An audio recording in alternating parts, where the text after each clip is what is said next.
وعلى أهل بيته الطيبين الطاهرين المعصومين سيما بقية الله روحي وأرواح العالمين مقدمه الفداء واللعنة على أعدائهم أجمعين. أما بعد،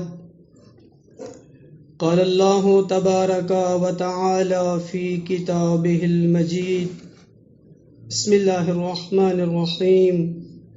ونريد أن نمن على الذين استضعفوا في الأرض ونجعلهم أئمة ونجعلهم الوارثين. درود پڑھے محمد و آل محمد کی ذات پر.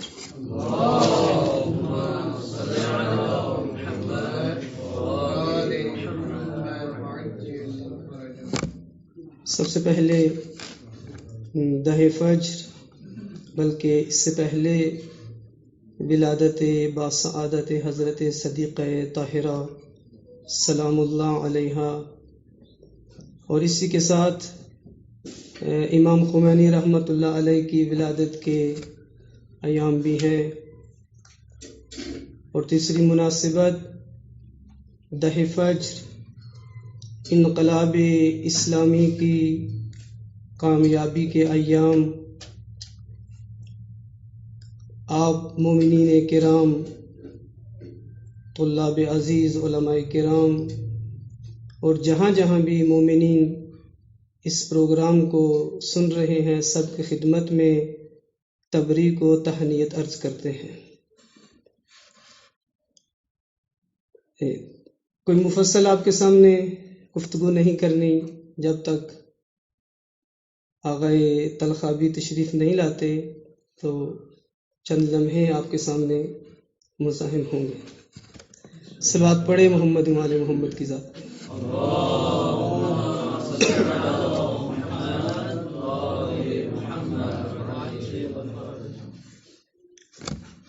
موانع صدور انقلاب اسلامی کے عنوان سے کچھ مطالب آپ کے گوش گزار کرنے ہیں.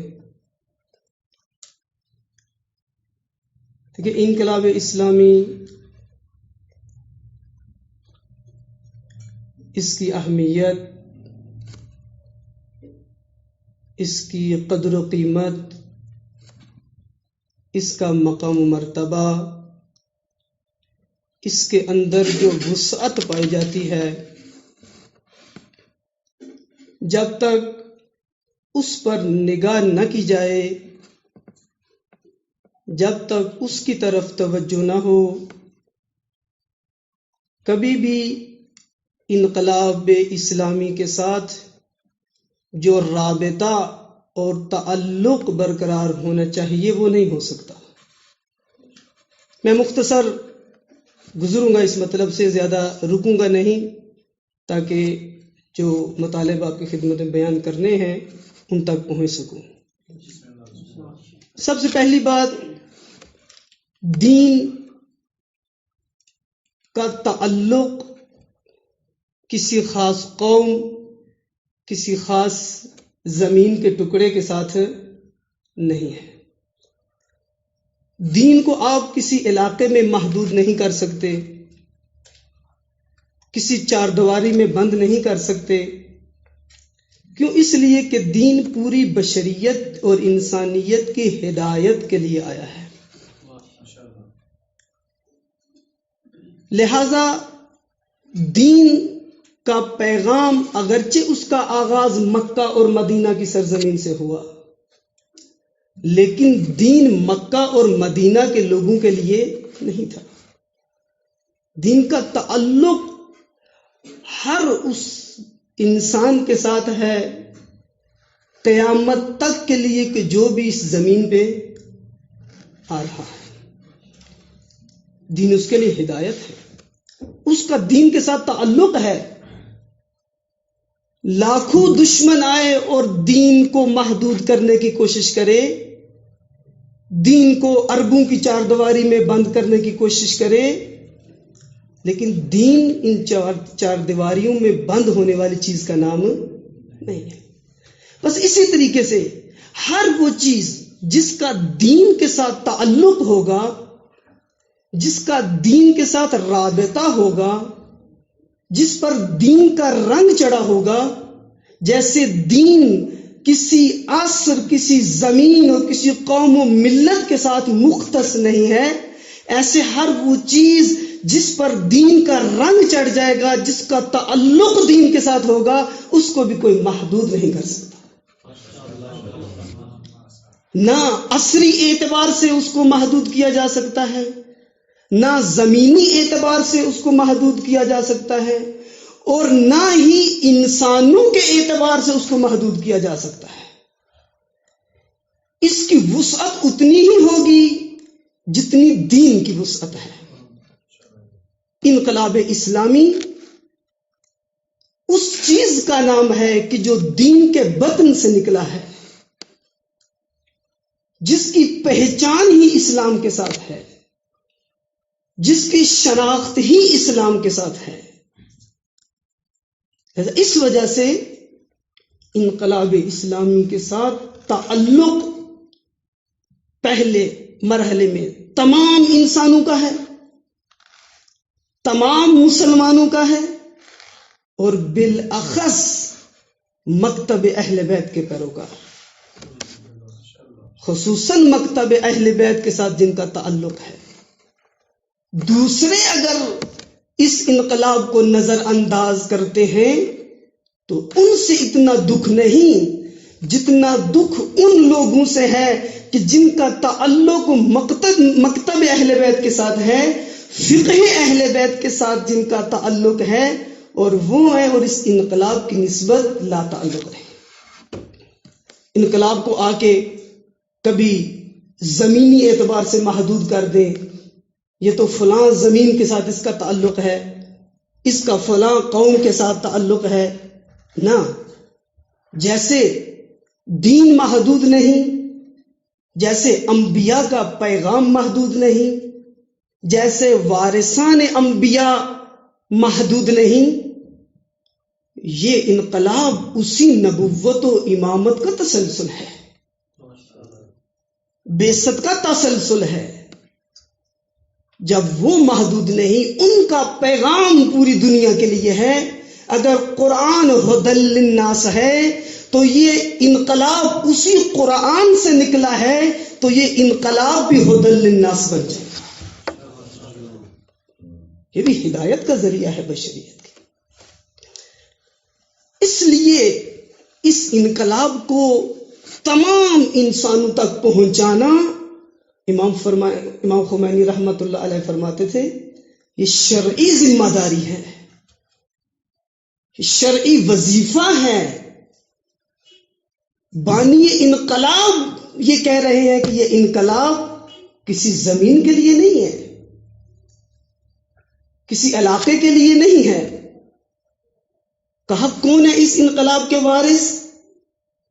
مستضعفان جہان، وہ اس انقلاب کے وارث ہیں۔ راہ انبیاء پہ چلنے والے اس انقلاب کے وارث ہیں،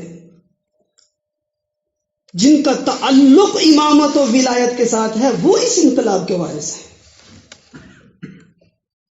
ان کے نہیں ہے انقلاب۔ امام خمینی کی آپ عبارات پڑھیں، جملات پڑھیں صدور انقلاب کے بارے میں۔ اب کیونکہ میرا موضوع نہیں، میں زیادہ نہیں یہاں پہ رکوں گا۔ کس طرح اس انقلاب کا تعارف کرواتے ہیں، اس کی پہچان کرواتے ہیں، تاکہ کل کوئی آ کر اس انقلاب کو گمراہ نہ کر سکے، اس انقلاب پر کوئی اپنی مرضی کا رنگ نہ چڑھا سکے۔ خود اس انقلاب کا تعارف کروا کے گئے کہ یہ انقلاب جو آ رہا ہے وہ ایران کے اندر سے ہو یا ایران کے سے باہر سے ہو، فرق نہیں پڑتا، کوئی بھی آ کر اس انقلاب کو محدود نہیں کر سکتا۔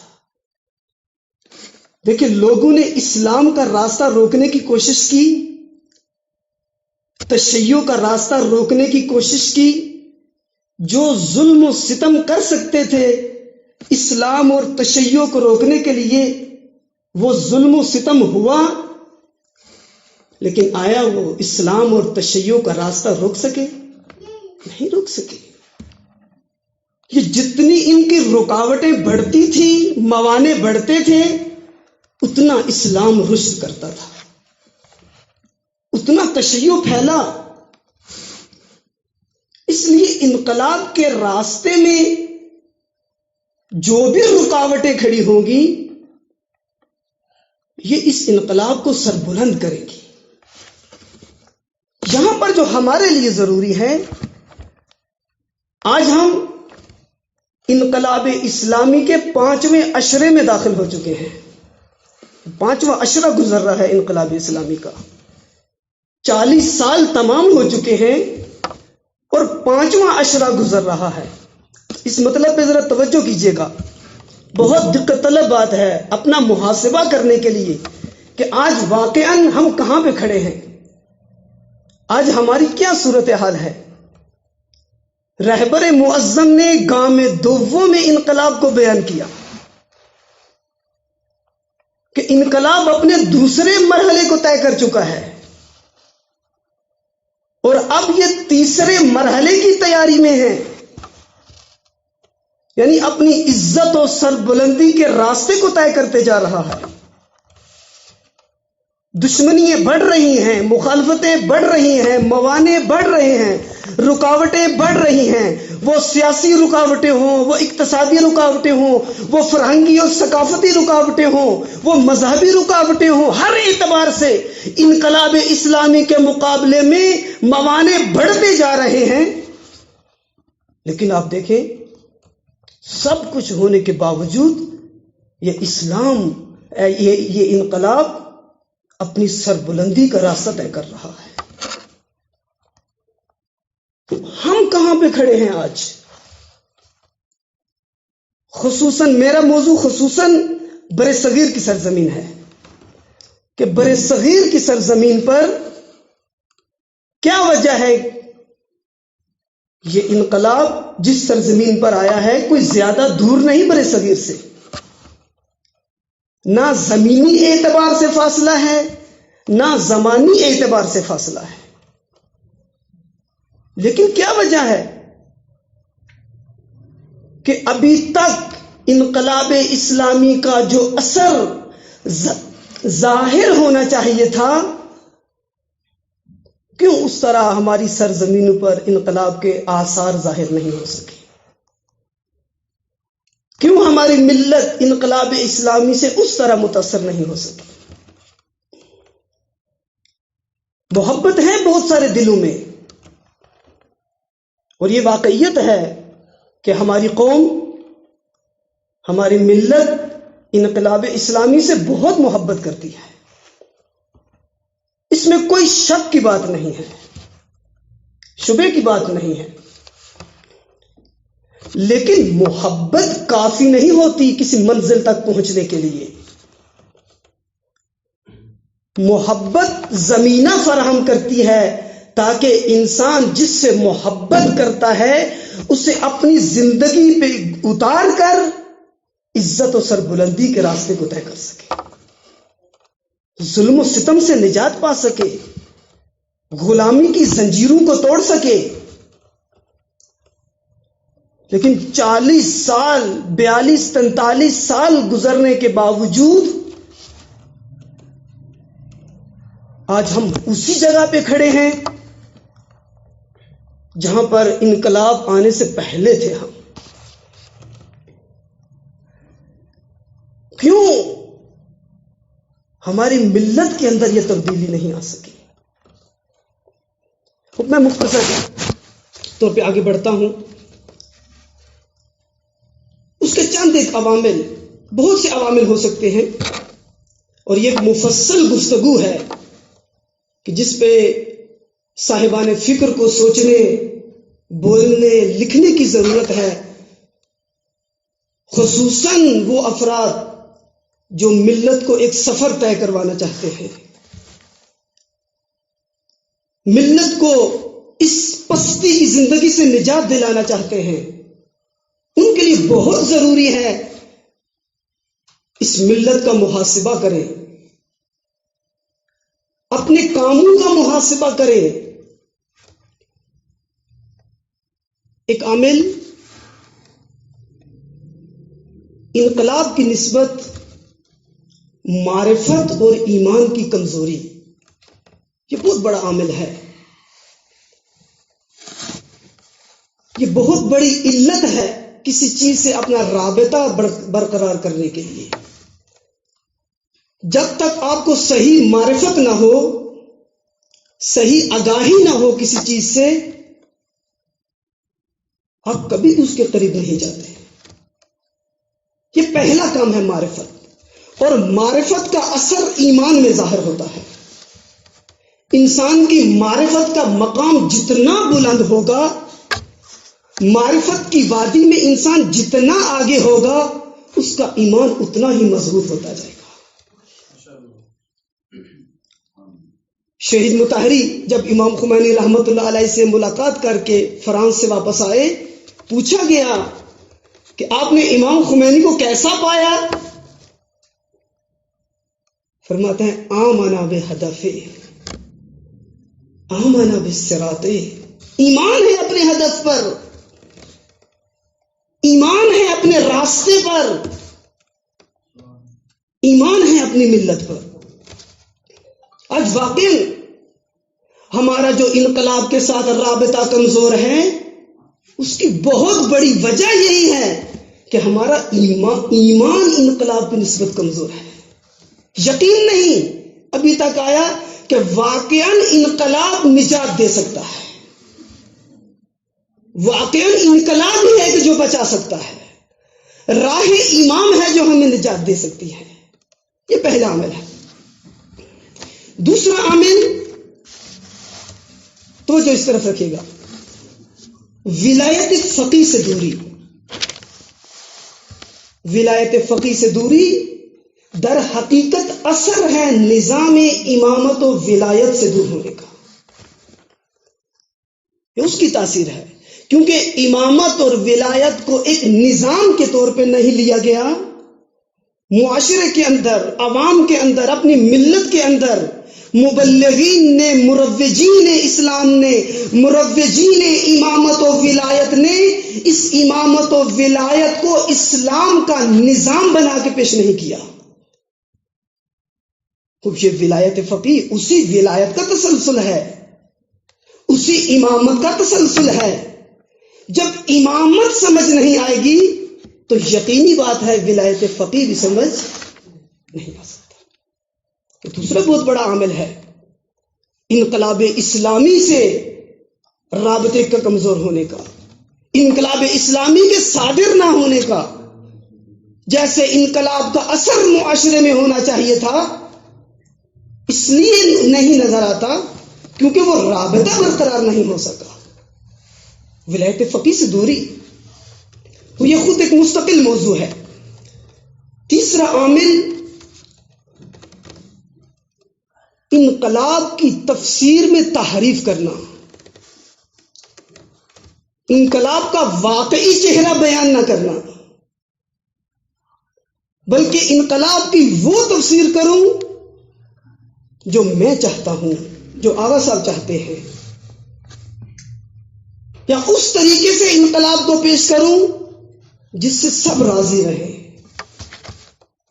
سب کو راضی رکھوں، مذہبی طبقوں کو بھی راضی رکھوں، سیاسی طبقوں کو بھی راضی رکھوں، سب کو راضی رکھوں آگے۔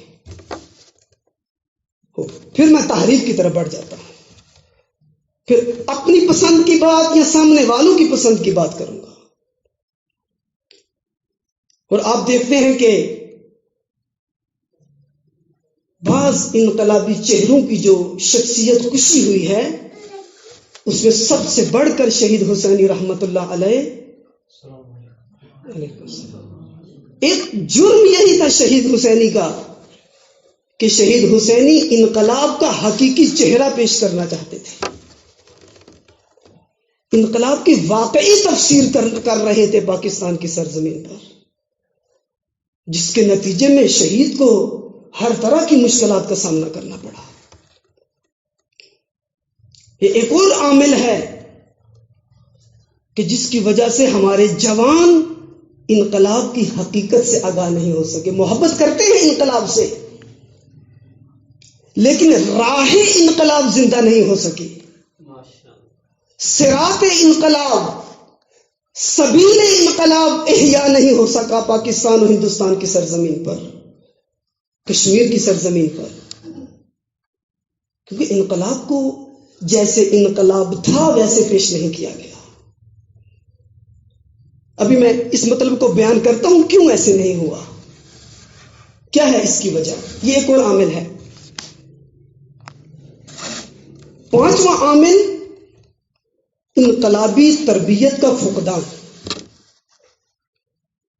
بہت بڑی علت ہے یہ، میں کہوں گا اساسی عامل جو ہے وہ اسی کو قرار دیا جا سکتا ہے۔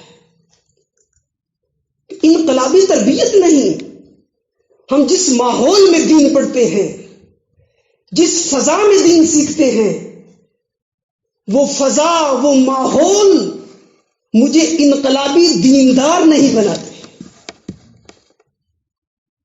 مجھے مبعوث نہیں کرتے، میرے اندر بعثت ایجاد نہیں کرتے۔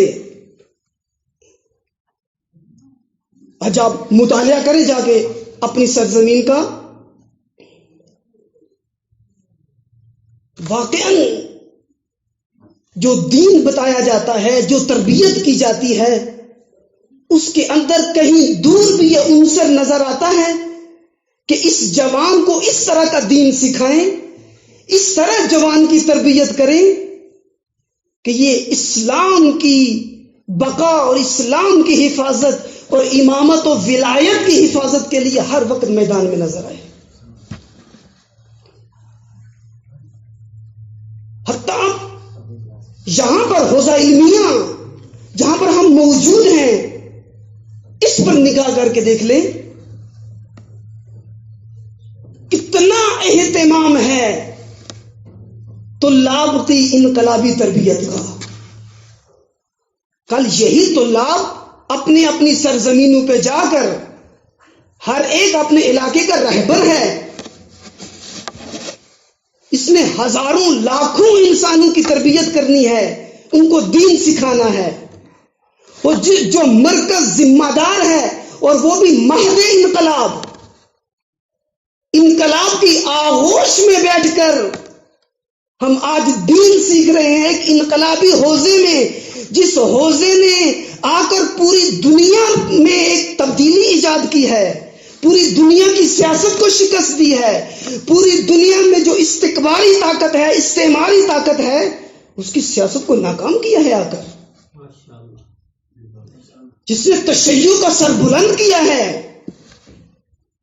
جس نے تشیع کو مہجوریت سے نکالا ہے، جس نے تشیع کو آج عزت و سر بلندی عطا کی ہے، آج اس حوزے کے اندر کس طرح طلاب کی تربیت کی جا رہی ہے، سوچنے کی بات ہے۔ درس پڑھا دینا، درس پڑھ لینا، یہ آج اصلی تقاضوں کا حق ادا نہیں کر سکتے۔ رہبر معظم جب یہاں پر تشریف لائے تھے، آخری سفر جو قم المقدس میں تھا، یہی نقطہ بیان کیا تھا کہ حوزہ علمیہ کی بقا اس کے انقلابی ہونے میں ہے، اس کی زندگی اس کے انقلابی رہنے میں ہے۔ اگر حوزہ علمیہ میں انقلاب زندہ ہوا تو یہ نظام بھی باقی ہوگا، پوری دنیا میں تشیع کے اندر انقلاب کی لہر زندہ رہے گی۔ اور یہ کس کی ذمہ داری ہے، کہ کس نے یہ کام کرنا ہے؟ اگلا عامل جو میں نے اس کے لیے ذکر کیا وہ یہی ہے،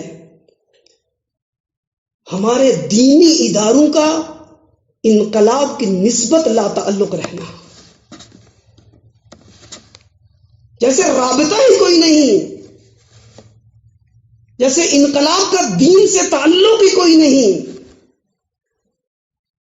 آج جو میرا مدرسہ باقی ہے، آج جو میں آرام سے اپنا مدرسہ اور مسجد چلا رہا ہوں، اپنی تنظیم چلا رہا ہوں، یہ بھی اسی انقلاب کی برکت سے ہے، اسی انقلاب کی برکت سے ہے۔ 40 سال پہلے کیا حالت تھی، 50 سال پہلے کیا حالت تھی؟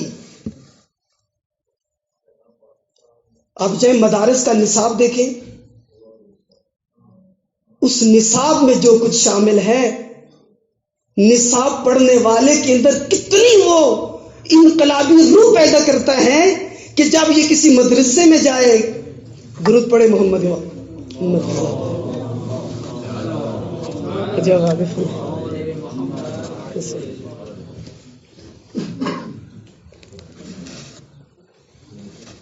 ریاست محترمہ میں مدرسہ حجتیہ حجت الاسلام والمسلمین آغا تلخابی خیر مقدم عرضمی نمائن خداوند متعال توفیقات شنورہ بے افزایت صلوات پڑھے محمد وآل محمد.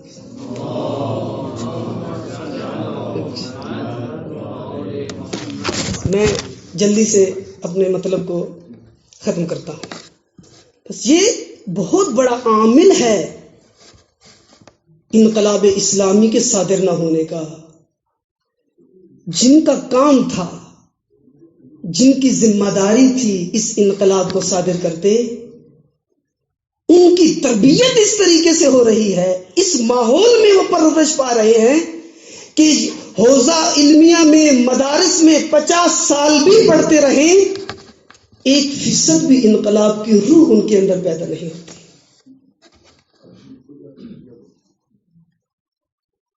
جو مدارس میں پڑھتا ہے طالب علم، جو استاد مدارس میں پڑھا رہے ہیں، جب تک ان کے اندر انقلاب کی روح نہ آ جائے، حوزہ علمیہ قم میں پڑھنے والے طلاب کے اندر جب تک انقلاب کی روح نہ ہو، جس مدرسے میں جس ماحول میں یہ پڑھ رہے ہیں، جب تک وہ ماحول انقلابی نہ بنے، وہ فضا انقلابی نہ بنے، نتیجہ کیا نکلے گا؟ مہد انقلاب میں، انقلاب کی آغوش میں 10 سال 15 سال 20 سال پڑھنے کے بعد جب اپنی سرزمین پر جائیں گے، سب سے پہلے جس چیز کے خلاف زبان درازی کرتے ہیں وہ انقلاب اسلامی ہے، وہ ولایت فقیہ ہے. کیوں؟ اس لیے کہ یہاں پر ان کو سمجھایا ہی نہیں گیا، یہ درس پڑھایا ہی نہیں ہے، اس مکتب سے آشنا ہی نہیں کیا گیا. اقبال نے کیا کہا تھا؟ اور میں تمہیں بتاتا ہوں تم نے کس طریقے سے انقلابی تربیت کرنی ہے، کس طریقے سے تم نے دنیا کے لیے رہبر تیار کرنے ہیں، کیسے تم نے دنیا کے لیے امام تیار کرنے ہیں، کیسے تم نے دنیا کے لیے علماء تیار کرنے ہیں جو مبلغ بن جائیں، جو مروج بن جائیں. کہا سبق پھر پڑھ صداقت کا، شجاعت کا، عدالت کا، لیا جائے گا کام تجھ سے دنیا کی امامت کا. جب تک یہ سبق نہیں پڑھائیں گے، جب تک یہ درس نہیں پڑھا جائے گا، جب تک امامت کا چیپٹر نہیں پڑھایا جائے گا، جب تک ولایت فقیہ میرے وجود کا حصہ نہیں بنے گی، یہ انقلاب میرے خون میں شامل جب تک نہیں ہوگا، کیا نتیجہ رہے گا، نکلے گا؟ ممکن ہے میں حوزہ علمیہ میں انقلابی بن جاؤں، لیکن جب یہاں سے جاؤں گا کیونکہ ایمان نہیں، میرے وجود کا حصہ نہیں بنا، میرا گوشت پوست نہیں بنا، میرا خون نہیں بنا، یہ انقلاب، وہاں جا کر مصلحت کی زندگی شروع کر دوں گا. آج انقلاب کے، میں ختم کرتا ہوں اپنی بات کو، آج انقلاب اسلامی الحمدللہ اپنی عزت، سربلندی اور کرامت کے سفر کو طے کر رہا ہے، پوری دنیا کے سامنے اپنی حقانیت کو بیان کر دیا. یہ الہی امانت ہے. عزیزان محترم، آخری پیغام آپ کی خدمت میں عرض کروں، یہ الہی امانت ہے، یہ الہی ذمہ داری ہے. خدا قوموں کے لیے اپنی نعمت کو بھیجتا ہے تاکہ یہ قوم قدر کرے، قدر شناس بنے یہ قوم. لیکن خدا کا ایک قانون ہے، توجہ کیجیے گا، یہ خدا کا ایک قانون ہے. قرآن کے اندر اس قانون کو بیان کیا. میں نے اپنی امانت تمہیں دی، انقلاب اسلامی جیسی عظیم نعمت تمہیں عطا کی، ولایت فقیہ کا معجزہ تمہاری زندگی میں ظاہر کیا.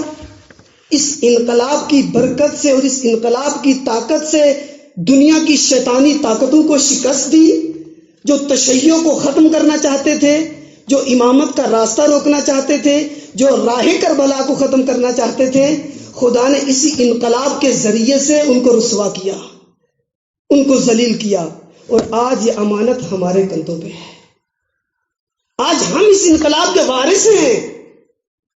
آج انقلاب کے 5ویں عشرے میں بیٹھ کر ہم انقلاب کی سالگرہ منا رہے ہیں، فقط جشن کے طور پہ نہیں بلکہ اس ذمہ داری کو اپنے کندھوں پہ اٹھا سکیں۔ قرآن کیا کہتا ہے؟ سورہ مبارکہ مائدہ آیت نمبر 5، یہ آیت پڑھ کے میں تمام کرتا ہوں۔ بسم اللہ الرحمن الرحیم، من یرتد منکم عن دینہ فسوف یأتی اللہ بقوم یحبہم ویحبونہ۔ یہ خدا کا قانون ہے، اگر تم قدر نہیں کرو گے، اگر تم اس ذمہ داری کو کندھوں پہ نہیں اٹھاؤ گے، خدا ایک اور قوم کو لے آئے گا۔ وہ اللہ سے محبت کرتے ہوں گے، خدا ان سے محبت کرتا ہوگا۔ اور آخری جو خصوصیت بیان کی، لا یخافون لومۃ لائم، کسی کی پرواہ نہیں کریں گے، کسی سرزنش کرنے والے کی پرواہ نہیں کریں۔ کیوں؟ اس لیے ان کا خدا پر ایمان ہے، اور جس کا خدا پر ایمان ہوتا ہے نہ کسی سے ڈرتا ہے، نہ کسی سے گھبراتا ہے، بلکہ وہ اللہ پہ توکل کرتے ہوئے خمینی کبیر بن کر پوری دنیا کی طاقتوں کے سامنے کھڑا ہو کر یہ اعلان کرتا ہے، اگر یہ تمام دروازے بھی میرے لیے بند کر دیں، میرے لیے جو ایک دروازہ کھلا ہے وہی کافی ہے، اور اسی پہ بھروسہ کرتے ہوئے میں اپنے راستے کو جاری رکھوں گا۔ وما علینا الا البلاغ المبین۔